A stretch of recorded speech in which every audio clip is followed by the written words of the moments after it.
ဒီခါကျွန်တော်ကဒီ Twinmotion ထဲမှာเนาะဒီ object တွေကိုဘယ်လို translate လုပ်လဲ translate ဆိုတော့ move လုပ်တာမျိုးတွေပေါ့เนาะနောက်တစ်ခုကကျွန်တော်တို့ဒီ rotate တွေဘယ်လိုလုပ်တယ်เนาะ scale တွေဘယ်လိုလုပ်တယ်ကျွန်တော်အဲ့ဒါလေးပြောပြမယ်အဲ့တော့ကျွန်တော်ဒီ library file ထဲကနေเนาะဒီ library file ထဲကနေ object အောက်ကနေကျွန်တော် primitive ဆိုတဲ့အောက်မှာ box လေးကိုကျွန်တော်ခေါ်ထည့်လိုက်မယ်เนาะအဲ့တော့ဒီ object လေးကိုကျွန်တော်ကြည့်အောင်เนาะအဲ့တော့ဒီ object လေးကိုကျွန်တော်တို့က move လုပ်ချင်တယ်ဆိုရင် object ကို selection မှတ်မယ်ပေါ်လာတဲ့ gizmo လေးကိုကျွန်တော်တို့ဒီမှာဒီ surface လေးကိုကင်ပြီးတော့လိုတဲ့နေရာရွှေ့လို့ရတယ်เนาะပြီးရင်ဒီအနီရောင်လေးပေါ့เนาะဒီအနီရောင်လေးကိုလည်းကျွန်တော်ကင်ပြီးတော့เนาะဒီအဖြောင့်ပေါ့เนาะတွားလို့ရတယ်เนาะဒီအစိမ်းရောင်လေးကိုကင်ပြီးတော့လည်းကျွန်တော်တို့ကအဖြောင့်ရွှေ့လို့ရတယ်ဒါကတော့ x နဲ့ y နဲ့ရွှေ့တဲ့ပုံစံမျိုးအဲ့တော့အပေါ် direction ကိုရွှေ့ချင်တယ်ဆိုရင်တော့ကျွန်တော်တို့ဒီမှာ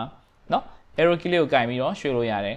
เนาะအဲ့တော့ကျွန်တော်တို့ကအောက် surface ကိုအတိအကျပြန်ချချင်တယ်ဆိုရင်တော့ကျွန်တော်တို့ဘယ်လိုလုပ်လို့ရလဲဆိုရင်ဒီ keyboard ကနေ shift key လေးကိုဖိထားပြီးတော့ left click နှိပ်လိုက်ရင်သူက surface ပေါ်ကိုပြန်ရောက်သွားတယ်เนาะသူက surface ပေါ်အဲ့တော့ကိုလိုချင်တဲ့နေရာကိုအလွယ်တကူရွှေ့ချင်တယ်ဆိုရင် shift key လေးဖိမယ် left click နှိပ်မယ် shift key ဖိမယ် left click နှိပ်မယ်အဲ့တော့ကျွန်တော်တို့ arrow ဝဲတဲ့နေရာကို shift key လေးဖိမယ်เนาะ left click နှိပ်လိုက်မယ်ဆိုရင်အဲ့ဒီ object ကအဲ့ဒီနေရာကိုရောက်သွားတယ်เนาะဒါကတော့အရန်မြန်တဲ့เนาะ method လေးပေါ့ဟုတ်ပြီအဲ့တော့ကျွန်တော်တို့ကဒီမှာ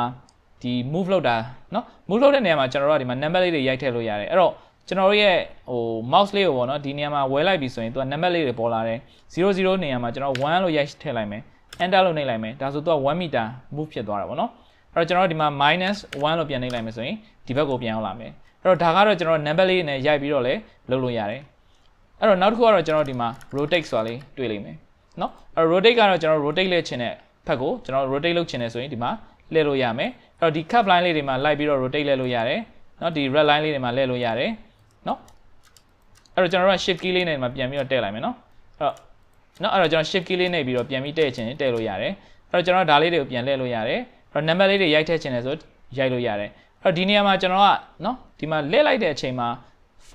10 15အဲ့တော့ဒါက snap ဖမ်းနေအောင်เนาะအဲ့တော့ကျွန်တော်က snap ဝင်နေတာဖြစ်တဲ့အတွက်အဲ့ဒီ snap ရဲ့ value ကိုကျွန်တော်တို့ short လို့ရတယ်ဘယ်မှာ short မလဲဆိုရင်ဒီ edit အောက်ကကျွန်တော် preference မှာ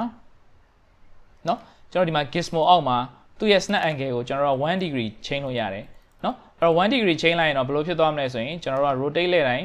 111ပေါ့เนาะအဲ့တော့1 value တိုင်းတက်သွားလိမ့်မယ်ဒါကတော့ကျွန်တော် snapping ဖမ်းတဲ့အချိန်မှာကျွန်တော်တို့အရင်အသုံးဝင်တယ်ကိုကဒီ value ကိုတစ်ခုသတ်မှတ်ပေးထားရင်အဲ့ဒီ angle ကိုကျွန်တော်ဖမ်းရတာအရင်လွယ်တာပေါ့เนาะအဲ့တော့ဒါကတော့ကျွန်တော်ဒီ rotate နဲ့ပတ်သက်တဲ့ဟာအဲ့တော့ rotate မှာလည်းသူက move လုပ်လို့မရဘူးလားဆိုလုပ်လို့ရတယ်ဒီ arrow လေးတွေကိုင်ကျွန်တော်တို့က move လုပ်လို့ရတယ်အဲ့တော့ shift key လေးနဲ့ကျွန်တော်အောက်ကိုပြန်ချမယ်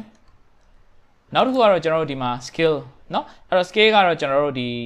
သူ့ရဲ့ scale ကိုကျွန်တော်ပြန်ချိန်တာเนาะသူ့ရဲ့ size ကိုကျွန်တော်ချိန်လို့ရတယ်အဲ့တော့ xy ကျွန်တော်တို့เนาะ xy ကျွန်တော်ရွေးချင်တယ်ဆိုရွေးလို့ရတယ်เนาะဆက်အဲ့တော့အလဲအကောင်နှိပ်မယ်ဆိုရင်တော့သူကเนาะ uniform scale နဲ့ကျွန်တော်ချိန်သွားမှာဖြစ်ပါတယ်အဲ့တော့ဒါကတော့ scale နဲ့ပတ်သက်ပြီးเนาะဘယ်လိုလုပ်လို့ရတယ်ဆိုတာ object ကိုဘယ်လို control လုပ်လို့ရတယ်ဆိုတာပြောတာပေါ့เนาะဒါဆိုရင်တော့အလဲအကင်သေးသွားမှာပေါ့เนาะအဲ့တော့ဒါလေးကိုကျွန်တော်တို့ကဒီ tools သုံးခုကိုကျွန်တော်ဘယ်လိုသုံးလဲဆိုရင်ကျွန်တော်တို့ဘယ်လိုသုံးလို့ရလဲဆိုရင်ဒီကောင် select မှတ်မယ် keyboard ကနေ tab key လေးနှိပ်မယ်เนาะဒါဆိုသူကဒီသုံးခုကိုအမြဲတမ်းလှည့်ပေးနေတာเนาะအမြဲတမ်းလှည့်ပေးနေတာဖြစ်ပါတယ်เนาะဒါလေးပါပဲအဲ့တော့ဒါကတော့ဒီ object ကိုကျွန်တော်တို့ translate ဘယ်လိုလုပ်တယ် rotate ဘယ်လိုလုပ်တယ် scale ဘယ်လိုလုပ်လဲဆိုတာကိုပြောပြပေးတဲ့ဗီဒီယိုပဲဖြစ်ပါတယ်